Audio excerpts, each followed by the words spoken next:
allow me to invite the Cabinet Secretary for Treasury, Honorable John Badi, to make some very brief remarks, and also invite His Excellency the President for any closing remarks that he may have. Tumpigie makofi tafadhali. CS Mbadi, karibu.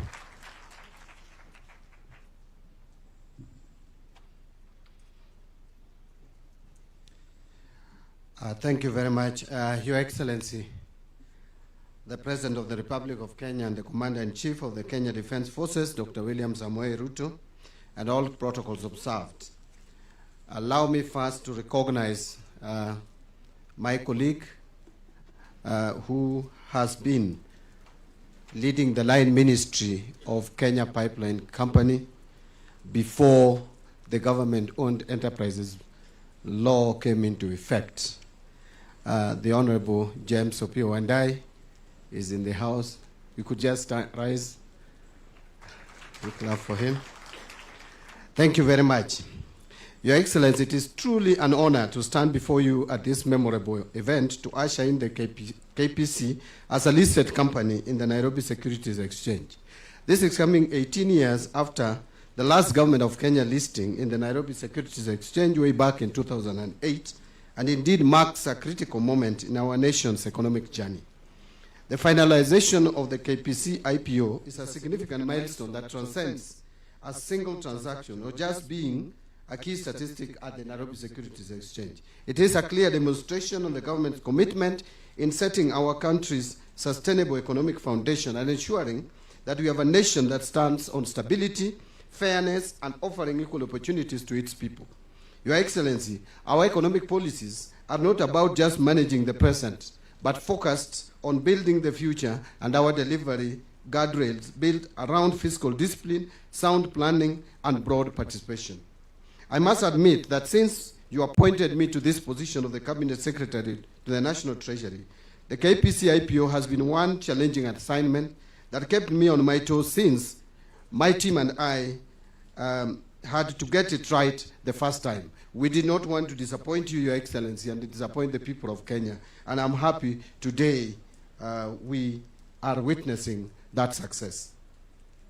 So when I first announced the KPC IPO, I did promise the country that the process shall be undertaken under a strict framework encompassing accountability, equity, value for money, and transparency. Remember, Your Excellency, that at that time the naysayers actually said that there is some shadowy investor somewhere placed strategically to take over KPC. Today, I want them to confirm whether there is such shadowy investor somewhere taking up KPC. The architecture of KPC will be still 35% GOK, about 20% by Uganda government. We have our institutional investors investing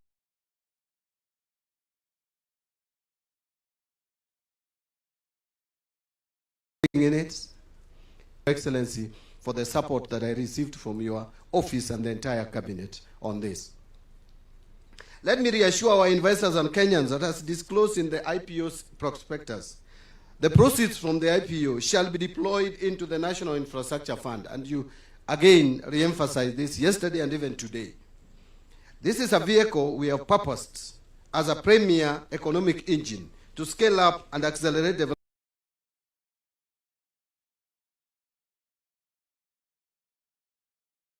of catalytic national infrastructure, including national highway and railway networks, air and seaports, electricity generation, transmission and distribution, irrigation and agribusiness infrastructure. The deployment of the proceeds of the National Infrastructure Fund is well aligned with the Kenya's fiscal realities and long-term development objectives, focused on sustainable financing and safeguarding national assets for future generations. I am particularly impressed on some of the key milestones that have been gained from this IPO. One, it has been the first e-IPO, meaning all applications were submitted electronically, hence a truly paperless IPO. Number two, the IPO attracted over 70,000 ordinary Kenyans, meeting the IPO's key policy objective of democratizing public assets by broadening the shareholder base. Number 3, the investment by the government of Uganda, and I'm happy that the government of Uganda is fully represented here, led by the PS in charge of energy, Madam Irene. Kindly rise up. Thank you very much, my sister. That this investment by the government of Uganda is considered very strategic in making KPC a truly regional corporate. And also, the government of Rwanda has also invested, through their pension scheme, has invested in KPC. This is the first government-led IPO being undertaken through a structured legal framework, that is the Privatization Act, which you assented to in 2025, with cabinet and parliamentary oversight, public participation and compliance with the capital market sector, and competition regulations, heightening the transparency and oversight framework in divestiture of public holdings. All IPOs carried out by GOK, or Government of Kenya, in the past were undertaken through policy framework, and this is the first time it is being undertaken through a robust legal framework with transparency. We strongly root for the capital markets as the most strategic tool that supports economic growth through the provision of capital, encouraging investments, and improving market system. It is one of the most powerful mechanisms we have for mobilizing savings, directing investment, and generating wealth. I am impressed with the recent development in this market following the launch of ZD by Safaricom PLC, which has given ordinary Kenyan success to direct stake in national progress. Over 36,000 Kenyans participated in this IPO through the ZD app, and it's worth noting that the app was just launched a week to the close of the offer. From a capital markets development perspective, Your Excellency, KPC, which is now PLC, as a newly listed corporate at the Nairobi Securities Exchange, provides institutional investors, both local and foreign, such as mutual funds, pension funds, and insurance companies, with an additional instrument to diversify their assets, thus increasing the potential for significant inflows of portfolio investment. The eventual listing of KPC at the Nairobi Securities Exchange shall increase institutional investors' desired stock of assets in the exchange, and this will end up with an increase in the flows of foreign capital. Your Excellency, from the IPO performance outcome, KPC transitions not just that of being a listed corporate, but will now be properly positioned as a regional company, allowing it to play a significant geopolitical role in East Africa's petroleum sector, primarily through its pipelines infrastructure and strategic location. KPC, from this divestiture, shall acquire the much-needed flexibility to access capital for expanding its pipeline capacity, improving storage facilities, and developing its oil refinery to cater to increased demand and regional needs. In conclusion, Your Excellency, allow me to appreciate all the stakeholders who contributed to this landmark success. I might not be able to mention all those who are involved, but allow me to recognize the following key stakeholders. One, I want to first recognize that the National Assembly played a significant and key role in passing the relevant, starting with session of ESPA and passing the relevant laws that allowed us to progress this IPO. Two, all the investors for their trust and confidence in the IPO amidst the many prophets of doom. Number three is the government of Uganda for accepting our invitation to invest in KPC, allowing the company to be a proper regional company. Number four is the board and management of the Privatization Authority, led by the chairman, Faisal Abbas, and the board in its entirety, and also the acting managing director, Dr. General Somondi, for its focused leadership during the transaction. I would also want to recognize the board and the management of Kenya Pipeline Company, led by the chair of the board, Madam Faith Boynet, and Joe Sang, for their cordial support towards the success of the transaction. I will not forget the Capital Markets Authority and the Nairobi Securities Exchange for their rigorous regulatory oversight that ensure the integrity of this process. Second last is a transaction advisory team led by the lead transaction advisors. And I want to mention Faida Investment Bank, the legal advisors, that is Triple OK Law Advocates and GA Advocates, the reporting accountants, PricewaterhouseCoopers, the data processing agent and share registrar, image registrars, the joint sponsoring stockbrokers led by Diane Blair Investment Bank and Francis Drummond and Company Limited, the advertising agency Belva Digital, the PR agency Apex Portal Novel, and the receiving banks, that is the Cooperative Bank of Kenya, KCB Bank, and Sadimic Bank, for their technical expertise in structuring and executing this complex transaction. Finally, to all the stock brokers, investment banks, and agents across the country who took this message to every corner of the Republic of Kenya. And allow me, Your Excellency, also to thank my team at the National Treasury, and we have my team here. Could you kindly rise up, led by the two principal secretaries, Chris Kipto, National Treasury, and Cyril Odede, who is in charge of public investment and asset management, and of course, Lawrence Kibet, who has actually done a lot of donkey work, actually, so to speak.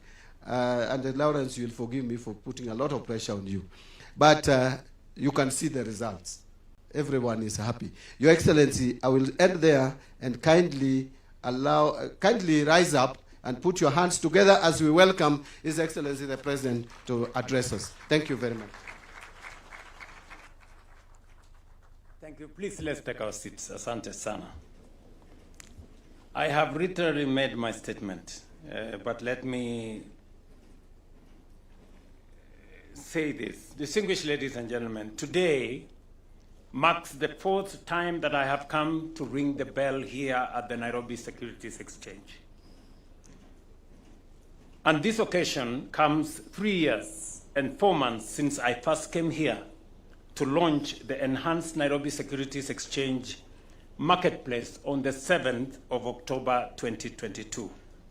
On that day, I promised that the government would be bringing the Kenya Pipeline Company to the stock exchange. It may have taken longer than I had planned, but today that moment is finally here.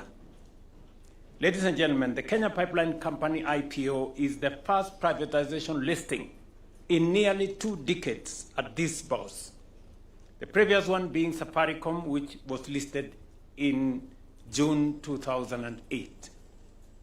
But there is a deeper significance to today's listing.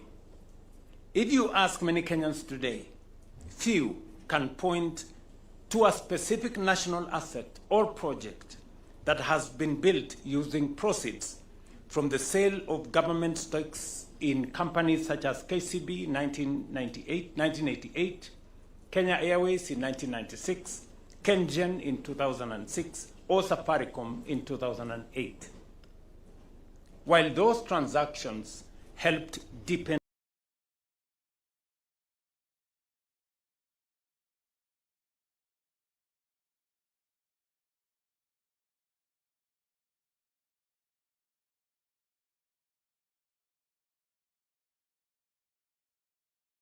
our capital markets and broaden ownership of this IPO, as well as future privatization, will provide capital to the National Infrastructure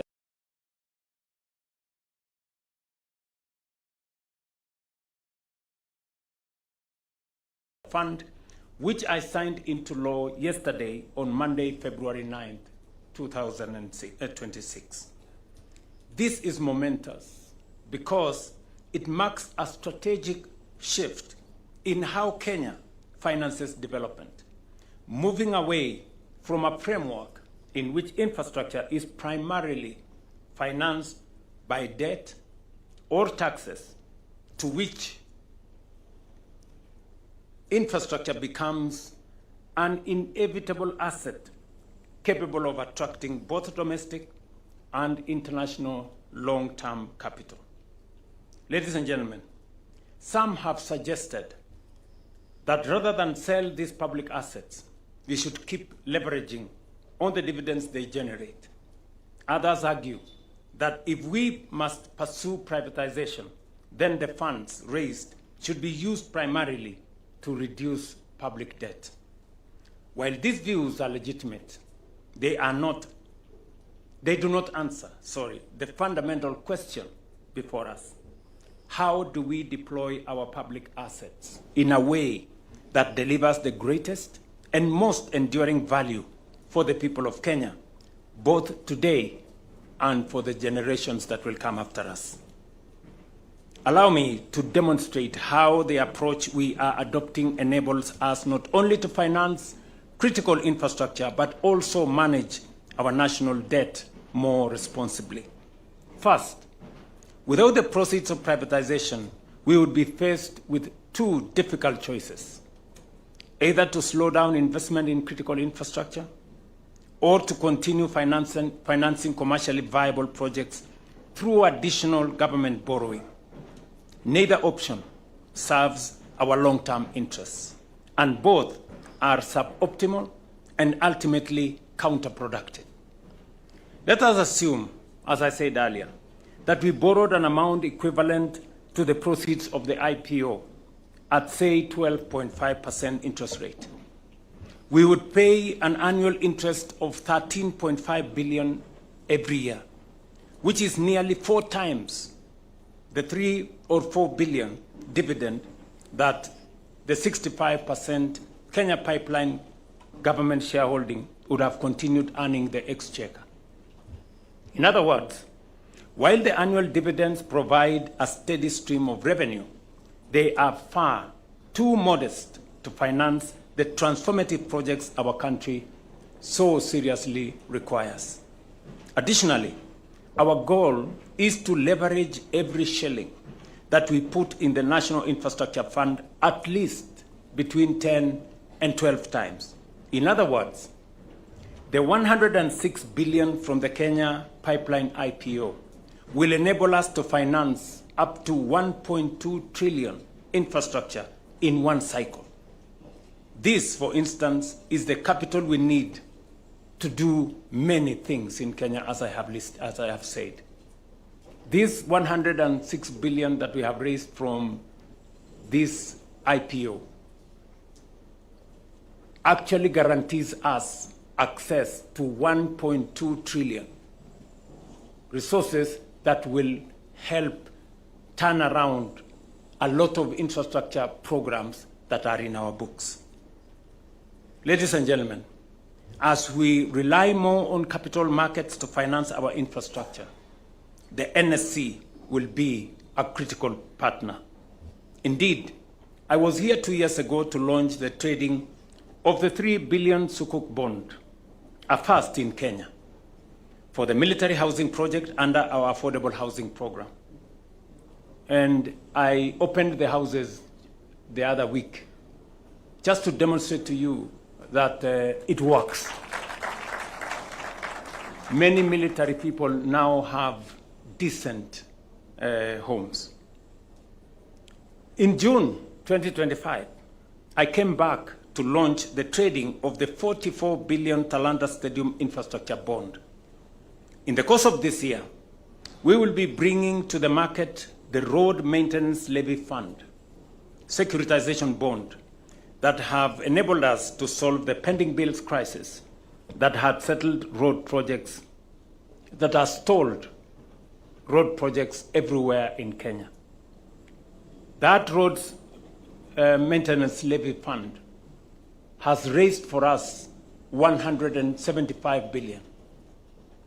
And we will be bringing it here just to finalize so that people can trade as well. Put together, these transactions add up to a total of 335 billion of budget infrastructure financing. Therefore, ladies and gentlemen, today's listing is a powerful signal of the growing strength, confidence, and maturity of our economy.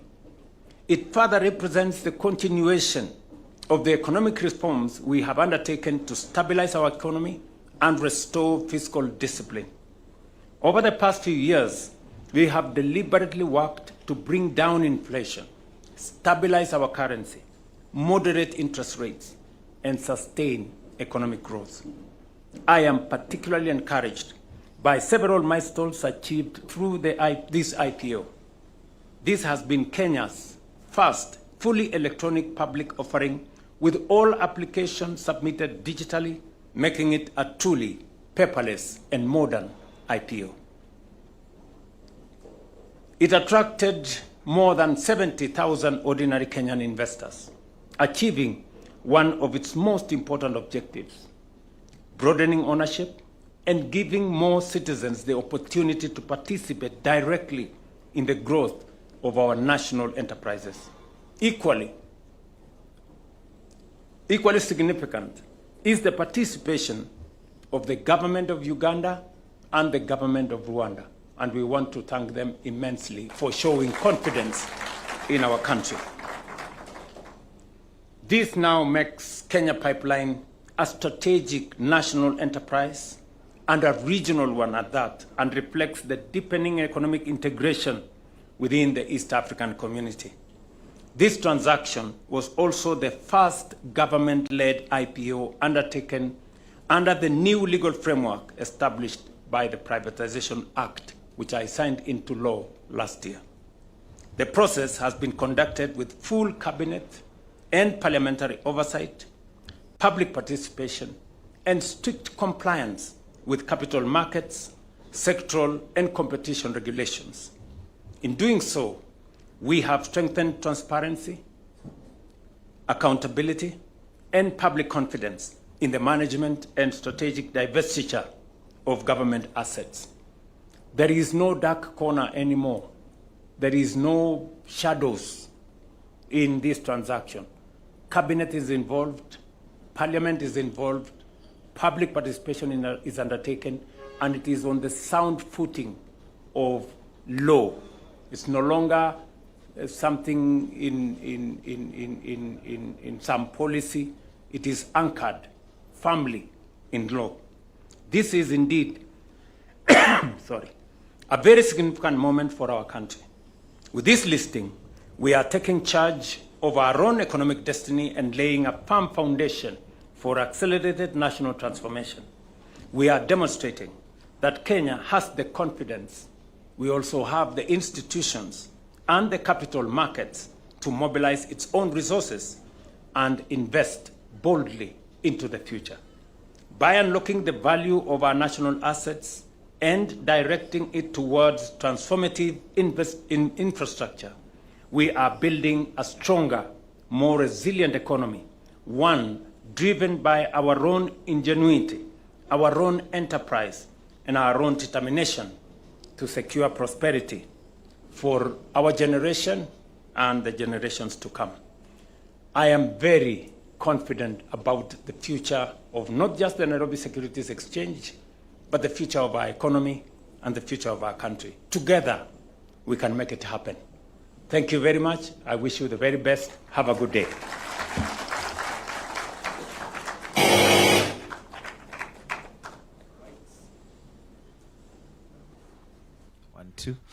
So let's take our seats kindly. We'll now progress to the climax of this particular session, which is the bell ringing. And with His Excellency there, allow me to invite the CSs present, Principal Secretaries present, NSC Chair and CEO, Chair CMA, August, Chair KPC, Honorable Ruth Nkabirwa, Irene Pauline, PS Petroleum from Uganda, Mr. Lawrence Kibet, and Faisal Abbas, Chair Privatization Authority, to join His Excellency on stage for the bell ringing. So let's have the bell brought, and we shall then count down to the ringing, which is now the official part where we have the listing done. So let's have His Excellency, CEO Kenya Pipeline as well can join. Eunuch. The stage is becoming smaller, but there is space for the lady.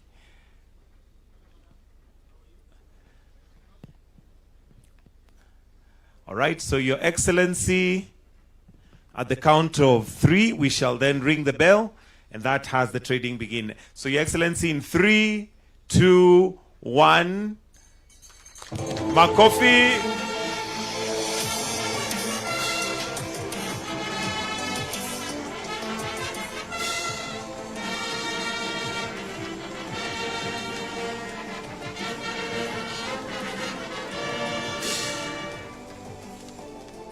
Wonderful, wonderful. So, thank you. So we'll just have a photo opportunity. We have that photo, if we can kindly just have that one. Then we'll have that followed by KPC board. So if we can exit and just leave His Excellency, the CSs and the PSs. Let's have the KPC board kindly as a second frame.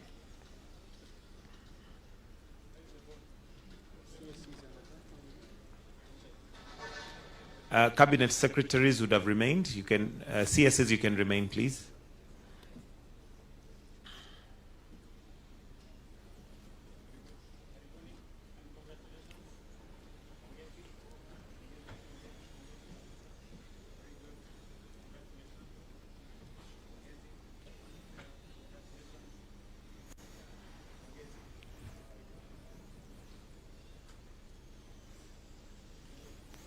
And the last frame after that, the board can exit, is the Privatization Authority Board.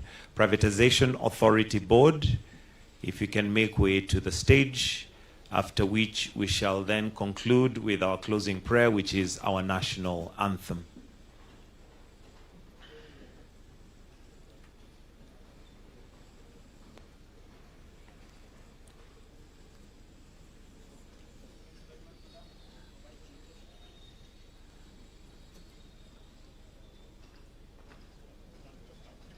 We're just waiting for the privatization board as our last frame.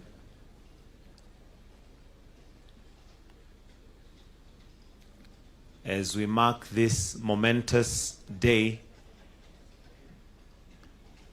17 years after the last major listing here at the NSC, which must be also a very proud moment for the NSC chair, as he makes progress to a different assignment.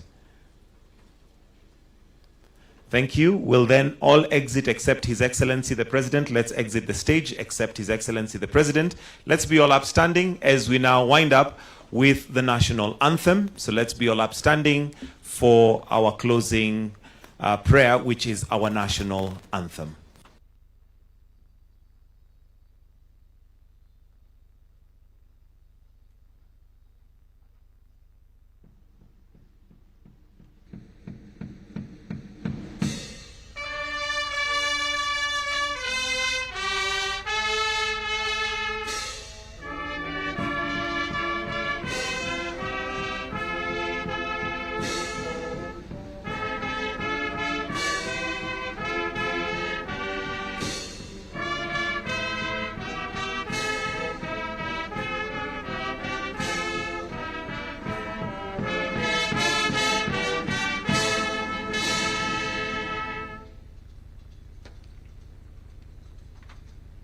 We'll then just maintain our positions.